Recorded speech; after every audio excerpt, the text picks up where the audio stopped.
Assalamualaikum adik-adik semuanya. Kemarin sudah membahas tentang alkana, alkena, dan alkuna kan? Pasti mereka mempunyai reaksi masing-masing nih. Gimana? Dari reaksi satu dan reaksi berikutnya kelihatan sama bukan? Bingung cara membedakan reaksi satu dengan reaksi yang lain? Simak video ini ya, jangan kebanyakan di skip ya, biar benar-benar bisa membedakan antara reaksi satu dengan reaksi yang lainnya. Yuk!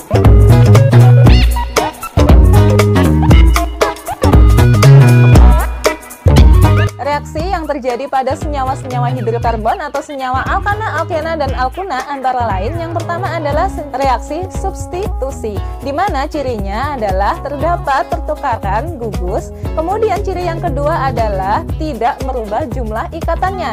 Kemudian yang kedua adalah reaksi adisi, di mana reaksi ini cirinya terdapat penambahan gugus dan terdapat pengurangan jumlah ikatan rangkapnya. Kemudian yang ketiga adalah reaksi eliminasi, di mana cirinya adalah terjadi pengurangan gugus dan jadi penambahan ikatan rangkap. Kemudian yang keempat adalah reaksi oksidasi, di mana disebut juga sebagai reaksi pembakaran.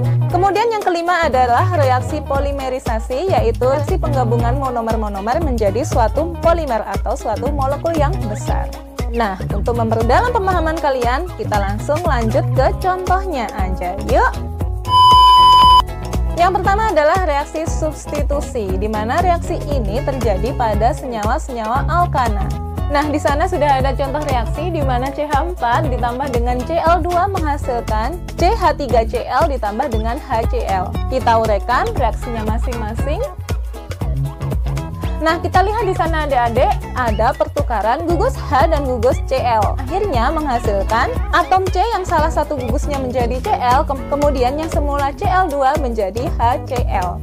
Analoginya nih adik-adik ya, seperti dua pasang anak pacaran di mana mereka sama-sama putus. Habis itu kita tuker pasangannya, gitu aja kok. Kalau dikasih analogi kayak gitu lebih gampang kali ya. Yuk kita lanjut yuk. Sekarang kita akan membahas mengenai reaksi adisi ya adik-adik, di mana reaksi adisi ini terjadi pada senyawa-senyawa tak jenuh. Masih ingat kemarin senyawa tak jenuh apa? Yaitu senyawa alkena dan senyawa alkuna. Pertama akan dijelaskan mengenai reaksi adisi dengan menggunakan gas H2 dan gas halogen. Oke, untuk reaksi pertama di sana adisi menggunakan gas H2 ya. Di sana ada senyawa propena dan gas H2. Nah, intinya dari reaksi adisi ini adik-adik, kalian pusatkan perhatian pada ikatan rangkapnya. Untuk ikatan rangkap yang ada di sana itu terputus salah satunya, jadi satu atom C memiliki setengah ikatan, kemudian satu atom C lainnya juga memiliki setengah ikatan kan? Kemudian untuk atom H juga berlaku hal yang sama, mereka ikatannya terputus, akhirnya satu atom H memiliki setengah ikatan dan satu atom H lagi memiliki setengah ikatan juga kan? Nah, setelah itu atom C yang memiliki setengah ikatan akan berikatan dengan atom H yang memiliki setengah ikatan, dan yang satunya juga berlaku hal yang sama. Hasilnya seperti itu ya adik-adik. Cukup mudah kan kalau misalkan disingkat menjadi senyawa propana. Kalau misalkan dilihat lagi, ternyata benar kan, terdapat penambahan gugus yaitu gugus H, juga terdapat pengurangan ikatan rangkap. Kemudian untuk reaksi yang kedua, kita lihat di sana terdapat adisi dengan menggunakan gas Br2. Aku menggunakan senyawa propena ya adik-adik. Lagi-lagi yang diserang ada salah satu ikatannya terputus ya adik-adik. Kemudian masing-masing dari atom C memiliki setengah ikatan. Juga berlaku untuk gas Br2-nya. Ikatannya juga terputus sehingga masing-masing dari Br memiliki setengah ikatan juga. Nah, habis itu untuk C yang memiliki setengah ikatan dan Br yang memiliki setengah ikatan saling bergabung, begitu juga untuk atom C yang lainnya ya adik-adik. Maka hasilnya adalah 1,2 dibromopropana. Kita lihat di sana terjadi penambahan gugus Br, juga terjadi pengurangan ikatan rangkap dari alkena menjadi alkana. Cukup mudah bukan? Kemudian kita menginjak ke reaksi adisi dengan menggunakan hidrogen halida. Untuk reaksi hidrogen halida ini adik-adik harus memenuhi aturan Markovnikov, di mana yang kaya makin kaya, yang miskin makin miskin. Jadi yang miskin dan yang kaya itu apanya sih? Yaitu atom H-nya. Masih bingung? Kita lanjut ke contoh reaksinya ya adik-adik. Di sana ada senyawa propena yang diadisi dengan menggunakan HBr. Lagi-lagi pusatkan perhatian kalian pada ikatan rangkapnya. Jadi seperti tadi, salah satu ikatan rangkapnya terputus ya. Begitu juga untuk ikatan dari HBr juga terputus. Nah adik-adik, karena mengikuti aturan Markovnikov, maka untuk atom H akan mencari C yang mengandung atom H yang lebih banyak. Kemudian yang Br akan mencari atom C yang memiliki atom H yang sedikit. Jadi hasilnya dapat kelihatannya adik-adik, atom C yang semula hanya 2 menjadi hanya 3. Dia makin kaya kan? Sedangkan atom C yang memiliki H cuma 1, dia tetap 1, tetap miskin kan? Sampai sini bisa dipahami? Yuk kita lanjut yuk. Jadi adik-adik, untuk reaksi adisi dengan menggunakan hidrogen halida ini ada pengecualiannya, yaitu dinamakan sebagai aturan anti-Markovnikov, di mana aturan ini berkebalikan dengan aturan Markovnikov yang tadi. Kemudian poin selanjutnya adalah aturan anti-Markovnikov ini hanya berlaku pada reaksi adisi dengan menggunakan HBr saja. Kemudian selain itu harus ada kehadiran dari senyawa peroksida. Contoh dari senyawa peroksida adalah H2O2. Nah, kalau kalian bingung, kalian lihat yang ada di sana reaksinya.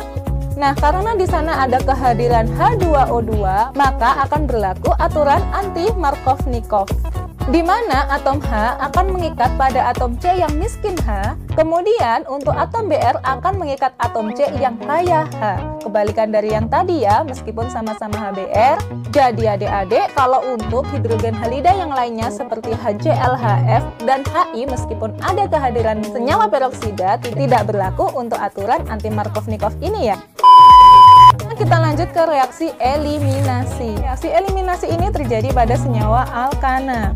Oke, di sana sudah ada contoh reaksinya. Ada senyawa 1-kloroetana. Kalau misalkan diuraikan, strukturnya menjadi gambar yang kedua kan? Di mana di sana atom C dan atom H saling terputus. Kemudian atom C dan atom Cl itu ikatannya juga saling terputus. Kemudian setengah ikatan dari atom C yang itu akan berikatan dengan setengah ikatan dari atom C yang itu. Akhirnya dia akan menjadi ikatan rangkap. Sedangkan setengah dari ikatan atom H akan berikatan dengan setengah ikatan dari atom Cl, membentuk HCl. Nah, dari sini dapat dilihat bahwasanya pada reaksi tersebut terjadi pengurangan gugus dan penambahan ikatan rangkap kan? Sekarang kita masuk ke pembahasan reaksi oksidasi. Di mana reaksi oksidasi ini terjadi pada semua senyawa hidrokarbon maupun senyawa karbon. Reaksi pembakaran dibagi menjadi dua, yaitu reaksi pembakaran sempurna dan reaksi pembakaran tidak sempurna. Yang menjadi persamaan dari reaksi ini adalah sama-sama direaksikan dengan gas oksigen dan sama-sama menghasilkan senyawa H2O. Sedangkan yang menjadi pembeda dari kedua reaksi ini adalah untuk yang reaksi pembakaran sempurna menghasilkan senyawa CO2, sedangkan reaksi pembakaran yang tidak sempurna menghasilkan CO.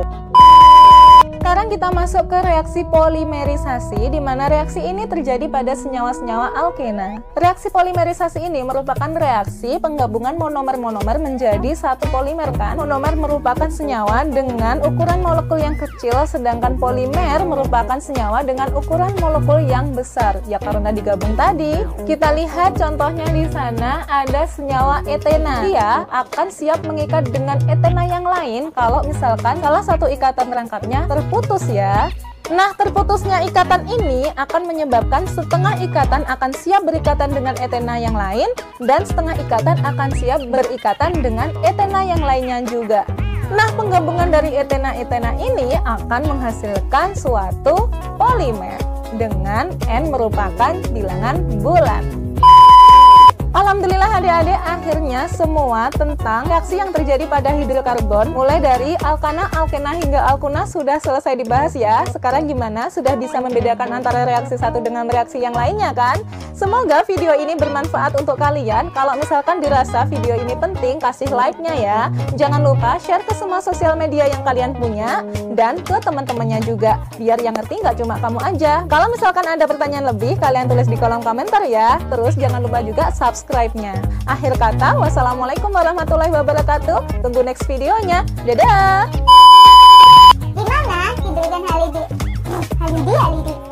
Dimana hidrogen halida ini meletus, kemudian atom C dan